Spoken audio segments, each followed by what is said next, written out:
So guys, yan po yung aming lunch. Di na naman po ako nakapagluto, kaya bumili na naman po ako. Pero mura lang naman po itong ating nabili. Yan.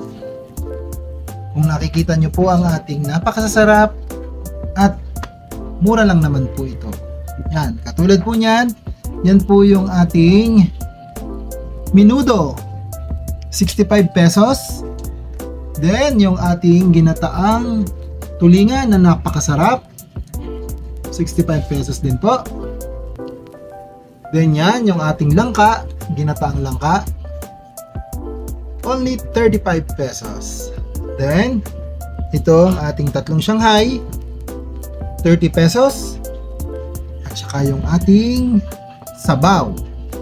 Then, meron na rin po tayong cucumber. I-slice na po natin yun ng ganyan. Ayan na po ang ating rice, guys. Sa ating lunch po. So guys, tara, kung ready na kayo, sabayan nyo kaming kumain ngayon ng aming lunch. Kasama na naman po namin si Dara. So yan. So guys, kain tayo.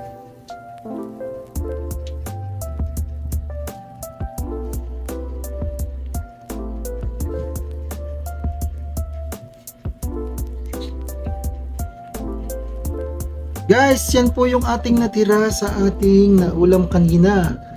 So, pwede pa po yan o ulam mamaya at initan lang po natin. So, yan. Ako lang po nakakuha dito sa fish. Dito sa langka, ako lang din po. So, yan guys. Favorite po kasi nila itong menudo. Kaya lang, hindi rin naman nila naubos. Guys, salamat po sa inyong panonood at sa inyong suporta. Sana po ay nagugustuhin nyo itong aking mga video na ina-upload dito sa aking YouTube channel. Salamat po sa inyong suporta. Hanggang dito na lang po ang ating video. Hanggang sa muli. Salamat! Bye-bye!